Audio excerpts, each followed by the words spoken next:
Mayor Veer, thanks very much for doing this. We appreciate it every December, as always. Obviously, 2018 was a very challenging year for the city of Red Deer. How challenging was it?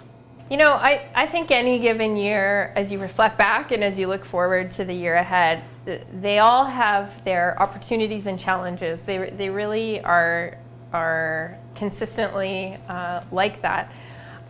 When I look back at 2018, there's many accomplishments as a community that I'm very proud of. But I will say, from a leadership perspective, that 2018 was one of the most significantly challenging years that our community has been faced with, and certainly with the issues that our council has by necessity needed to grapple with.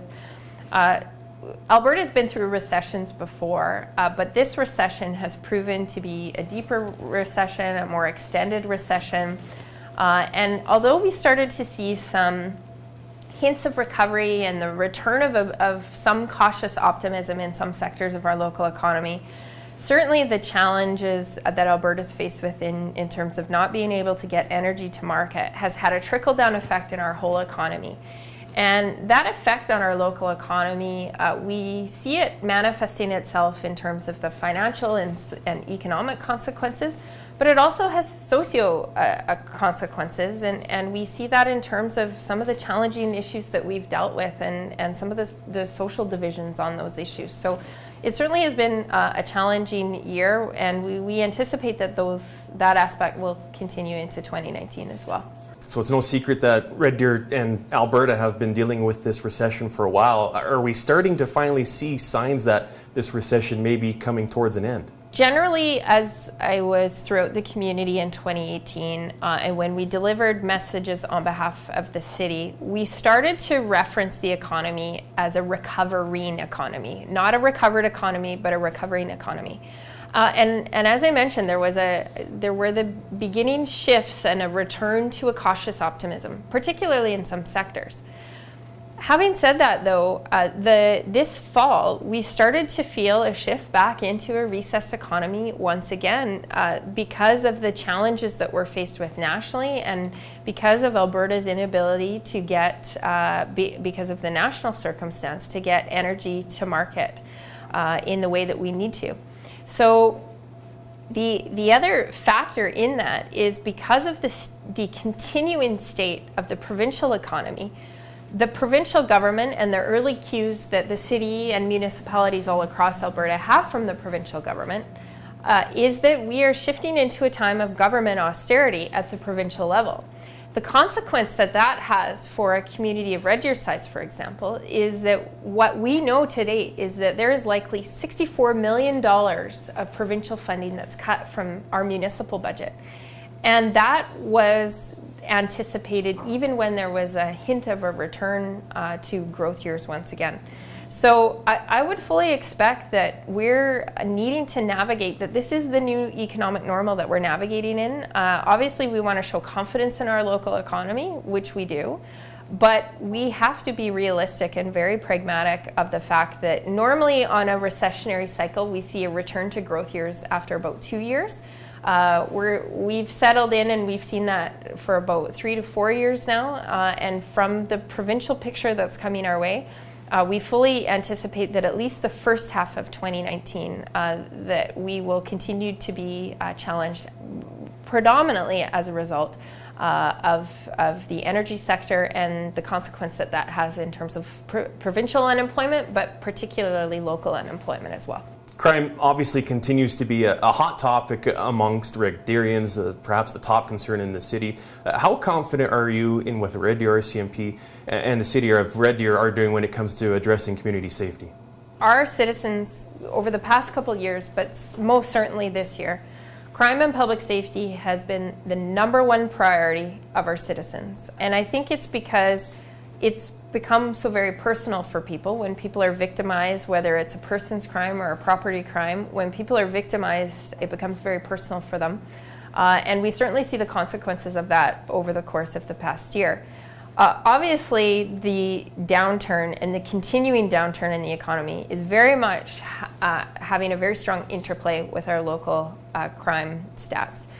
Property crime, of course, it doesn't take much to link the fact that when people, are suffering financially, they often resort to illegitimate or illegal activity. So we see that consequence. But we also see some of our crime is fueled in terms of drug trade and trafficking as well. And we know that addictions don't go away in a time of economic challenge as well, and so that's been part of our social challenge as well on the social side, on the addictions front. Coming back to crime, I think council, in response to the community, has by necessity needed to focus on our crime strategies. This year we approved, of course, 10 new officers. Red Deer had and has a very high caseload per officer. We've endeavored over the last year to shift from a reactive policing model to a more proactive policing model. We're starting to see the benefit of that. The more proactive our police can be in terms of enforcement, then the better our enforcement is, because we're getting ahead of the curve. I think some of the latest numbers out of the final Q3 and Q4 in 2018 are showing some improvements. Obviously, that's good news, but I think we have to approach it with a sense that we're trending in the right direction, but we certainly haven't arrived yet, and now is not the time to, just because the numbers are starting to look more favorable, we need to keep our foot on the gas in terms of that as a strategy. Looking back at 2018, one of our most strategic initiatives on the crime and public safety front was with respect to the establishment of the downtown unit. That had been a long-standing request from our community, I would say for about a decade, that there's been sentiment that there needed to be dedicated downtown unit, downtown foot patrol.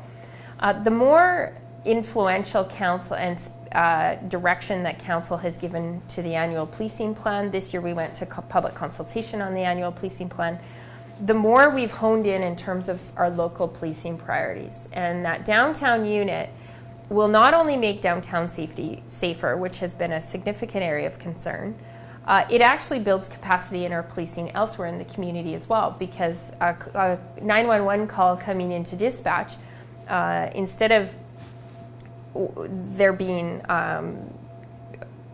consistent calls downtown, that downtown unit can now enforce there, and then that builds capacity elsewhere in the community as well. So it's not just for the safety of downtown, it's actually for the safety of the entire community. You touched on addictions a moment ago as being a difficult social issue to deal with here in Red Deer, but finally it took a while to get done, but a solution for the time being was found for supervised consumption here in Red Deer. How big was it to get that done?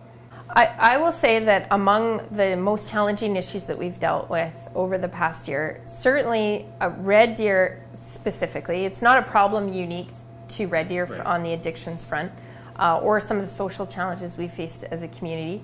It's actually very common amongst mid-sized cities in Alberta and Canada. But Red Deer in particularly has been highly challenged with gaps in health and social infrastructure. So, the overriding message to the provincial government over the last year was that Red Deer Regional Hospital, for example, not only serves a population of Red Deer, the 100,000, but it serves the 450,000 people in the region and every Albertan traveling along the QE2 corridor. And so our community is acutely aware of the health infrastructure deficit that we have. Of course, in recognition of the addictions challenge, to be more specific, and to your question, addictions as a component of our significant health needs in the community. Red Deer has had a community drug and alcohol strategy for a couple of years. We've called on the provincial government to implement all 4 pillars of that strategy, because Red Deer does have a very high addictions rate. Certainly going through the supervised consumption as one component of harms reduction has been one of the most challenging issues that we've faced with, because our community has an expectation in terms of the health delivery of health services that they want to see in Red Deer, but also that being coupled with the interests of the safety interests of every Red Deerian. So Going through those debates, there was a lot of polarity with respect to supervised consumption, both on principle of where people stood on supervised consumption as a practice, but also on location, which really, when it comes to City Council, the only purview City Council really has is with respect to location. Earlier in the year, we had looked at 6 possible locations. We landed on the Red Deer Regional Hospital grounds as an option, recognizing the health component of the issue. HS had opted not to pursue that. So then Council, to provide another option, had looked at a mobile service, recognizing that most of opioid deaths are actually occurring in people's homes. And so we thought that making provision through bylaw for mobile service would at least open another option. AHS and its agencies opted not to pursue that. So we were really back at the drawing board again for a site. While I personally had some reservations about that particular location because of the long-term vision for rail yards, I do respect certainly that the will of Council prevailed on that, and the development conditions put on it will hopefully help to mitigate against some of the safety concerns that adjacent organizations and businesses have. But I do think Turning Point has outgrown their current location, and I think moving them from the main retail sector on Little Gates, I think will help serve their needs and will help serve the needs in historic downtown. But ultimately position them in terms of their broadened mandate in the expanded building that they now have. And obviously safe to say Council and the City of Red Deer will be keeping a close eye on that facility as it gets up and running in the new year? Absolutely. I think it's important to note that the province has made it very clear that they are pursuing supervised consumption in Alberta's major urban centres. Certainly we've conveyed to the Minister of Health that there are high expectations that not only will the safety of the vulnerable be upheld, but that general community safety will be upheld as well. And of particular concern is needle debris in downtown and throughout the park system, and asking for very stringent protocols from the Ministry of Health around that. Okay, I promise we will get to some fun stuff in just a little while here, but in the meantime, we talk about Red Deer Regional Hospital, and obviously the push continues for infrastructure improvements to the hospital and new services such as a cardiac catheterization lab. I'm guessing that'll still be perhaps the top priority in terms of advocacy for the City of Red Deer this coming year? Looking forward to 2019, the hospital continues to be the #1 advocacy priority of our council and region and our community as well. Health is obviously such a personal issue for everyone, and the hospital isn't just about a building, it's about our loved ones. And so it really does resonate with people. The provincial government is studying that, and I think that there are very strong expectations on our community's part that the provincial government will fund that long-awaited and much-needed infrastructure expansion at the hospital. Also on our priority list for advocacy is with respect to shelter capacity. As Alberta's 3rd largest city and region, we are underserved in terms of shelter capacity.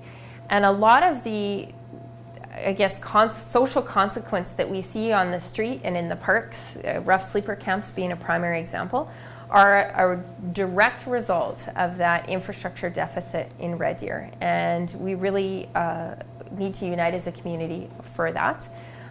We also are advocating for policing and our safety strategy. That's part of it. But on the federal level, it's important to note that Council continues our advocacy efforts in terms of pipeline infrastructure and getting energy to market because of the direct bearing that has on our local economy.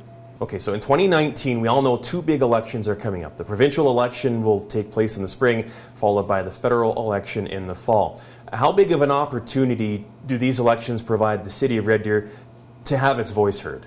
I think elections provide opportunity, but also great challenge. So, I think it's opportunity. Elections are by nature a time of renewal and a time of discussion on the issues, and it's a time of accountability on the issues. And it's a time where commitments are made. And I think it's imperative, both provincially and federally, that Red Deer and mid-sized cities across our province ensure that our issues are on the table. there's things that have gone well and things that have gone less well. You know, I think of particular concern right now for Alberta mid-sized cities is the fact that Edmonton and Calgary have a direct relationship with the provincial government through the charters, but the mid-sized cities don't, and there's a lot of uncertainty around that. So I think it's a time of opportunity in that we ramp up our message and we rally as a community to let our needs and concerns and opportunities be known. But they also do present us with a time of great challenge as well. And we certainly experienced this last time. We had a change in both federal and provincial government. And so that government memory around issues that Red Deer had advocated on for many years, some of that gets lost in that continuity when there's a complete changeover in government. You know, so we really are trying to pursue and wrap up as many projects and ongoing things as we can, because if there was a change, there may or may not be, that's subject to the will of the people, and certainly respect that. But if there was a change in government or change in leadership at any order of government, then we really start back at zero in terms of bringing our issues, concerns and opportunities forward again. So I would say it's both.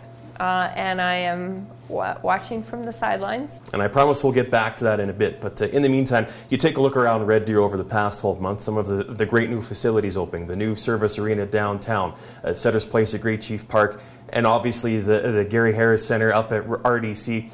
How exciting was it to have all this brand new recreational infrastructure open in 2018? 2018, in looking back, it was a tough year. We had tough issues to deal with. We had a recession and, some social division on issues and trying to pull together in the same direction. So it was a challenge, and there were issues that kept us awake at night.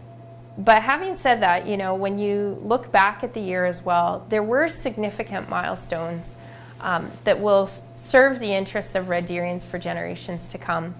And 2018 was also a time where we saw, for example, you've named a few projects where we started to see the real, pragmatic, tangible benefit of being a Canada Games host city. Gary W. Harris Canada Games Centre, the arena, Setter's Place, all of those are new or modernized, long-standing community amenities that, had it not been for the Canada Winter Games, we wouldn't have been able to, through the property tax base, afford those projects. But those projects came to us through provincial and federal dollars that we otherwise wouldn't have had.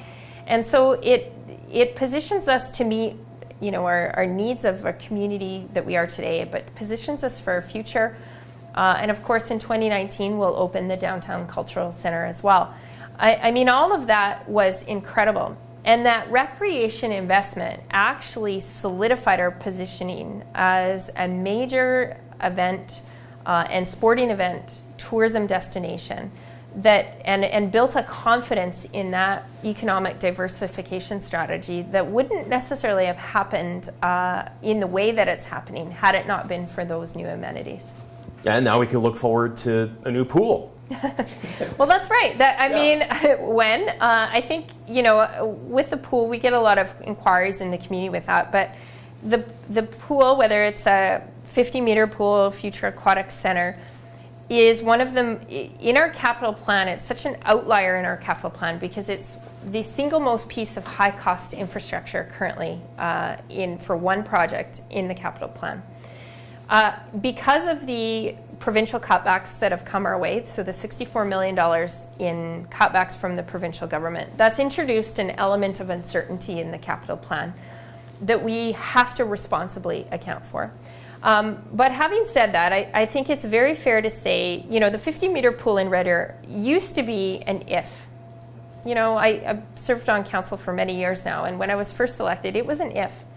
But beginning last council, we started to say when, and we've actually taken next reasonable steps to build towards that future. So the first was, of course, we established a capital savings plan for it. We've done some preliminary planning for it and options. And this year, council has actually approved the design and scope and location discussions. And so we can look forward to that this year. That work is important to undertake, and so we will do that over the next, over 2019 and 2020. as a significant cue to our community that we are taking it seriously and we will pursue it. The timing of construction is yet to be determined because the cost based on scope and location and the changing economic picture are very pragmatic realities. So, you talk about Red Deer becoming an event hosting city. The list is incredible. Can't begin to even summarize all of it. The CFR, came to Red Deer in 2018. It's here for a decade. How big is that? Honestly, I mean, Red Deer's always had we have a proud sport excellence history. It's in our local DNA. And, we've had major events in the past and, have realized success from that. But really, over the past 2 years, and the past year in particular, the announcements, the more momentum we've built, the more momentum that we've gotten. You named the CFR, and it's not just a one-off. When that was awarded, that's a 10-year commitment. That's 10 years of economic spin-off and revitalization and confidence in our local economy, and exposing people to who otherwise might not come to Red Deer, to the real Red Deer and the Red Deer that we are becoming. We also hosted the WHL Bantam Draft and Awards. The Hlinka Gretzky Cup was an international tournament and actually history building in it coming to Canada for the first time. And Red Deer was a part of that. And of course, all of that led to our big announcement, of course, in December. Absolutely. I know it's been on your wish list for a number of years to perhaps have the World Junior Hockey Championships come back to Red Deer after we hosted it in 1995. And coming up in December 2020, it's finally happening. Red Deer in 1995, of course, hosted World Juniors. And the model for World Juniors was very different at that time and has since shifted. And I am an avid hockey fan, and I think over the years we've even talked about how other communities have hosted and just sort of this expressed desire. And I really do believe in dreaming big, and for us to be able to culminate 2018 by announcing World Juniors and a return not just to a market with Red Deer size, but returning to Red Deer because of our proud history with it. And the opportunities that presents us with, just both for World Juniors and what that means for our community, I don't think we can underestimate that. And certainly very proud of the Red Deer Rebels and the work that they've done to secure that for us, and the partnership that we've been able to build with the Rebels and the Oilers Entertainment Group to get that done. So obviously 2018 was a challenging year. Better times ahead. What are you looking forward to coming up in 2019?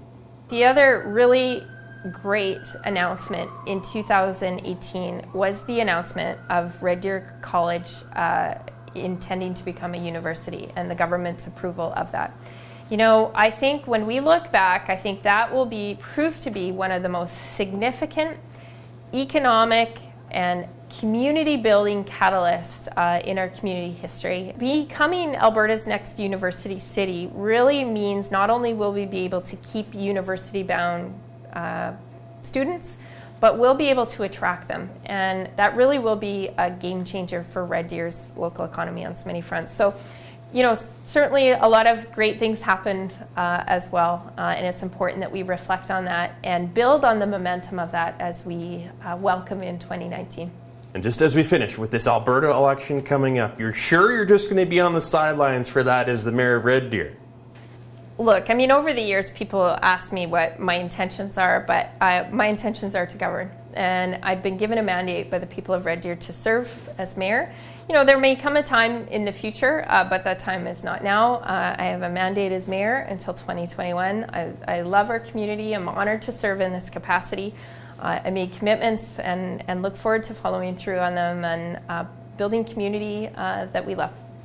All right, well, Mayor Veer, thank you very much for doing this. We always appreciate it every December. All the best to you for holidays, and look forward to working with you again in 2019. Yeah, same to you, Troy.